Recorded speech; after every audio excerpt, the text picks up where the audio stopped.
அவங்களுக்கு அது ஒரே குறுக்குறுன்னு ஆயிடுச்சு. எப்படி ஒரு வேளை அப்படி இருக்குமா அப்படின்னு சொல்லிட்டு அவங்க வந்து மங்கை கிட்ட சொல்லியிருக்காங்க. இந்த மாதிரி நான் நித்யா மேடம் கிட்ட ஜாதகம் பார்த்தேன், எனக்கு கரெக்டாக எல்லாமே சொன்னாங்க, பையனை என்ன படிக்க வைக்கணுன்னெல்லாம் சொல்லிட்டாங்க, நீயும் பாரு ஒரு தடவை அப்படின்னு சொல்லி அவங்கக்கிட்ட சொல்லியிருக்காங்க. சரி, அவங்க ஃப்ரெண்டு சொல்கிறாங்களேன்னு சொல்லிட்டு மங்கை என்கிட்ட ஜாதகம் அனுப்பிட்டு பேசினாங்க. அப்போ 2 பேருமே உட்காந்து நான் என்ன சொல்ல போகிறேங்கிற ஆர்வத்தில் தான் அர்ச்சனாவும் கூட உட்காந்து கேட்டிருக்காங்க.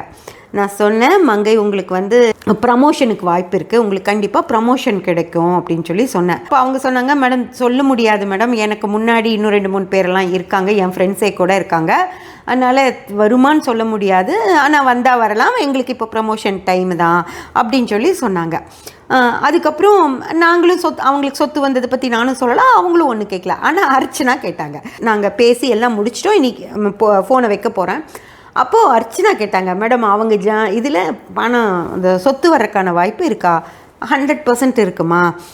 அவங்களுக்கு வந்து இப்போ வல்லத்தன்மையோட கிரகநிலை நடந்துகிட்ருக்கு, ஸோ கண்டிப்பாக அவங்களுக்கு சொத்து வரணும். அதிலும் 9ஆம் பாவம் மிக சிறப்பாக இருக்குது, 9ஆம் பாவ அதிபதி அங்கே புத்தி நடத்திட்டுருக்கார், அதனால் இந்த நேரத்தில் அவங்களுக்கு கண்டிப்பாக சொத்து வரும் அப்படின்னு சொல்லி சொன்னேன்.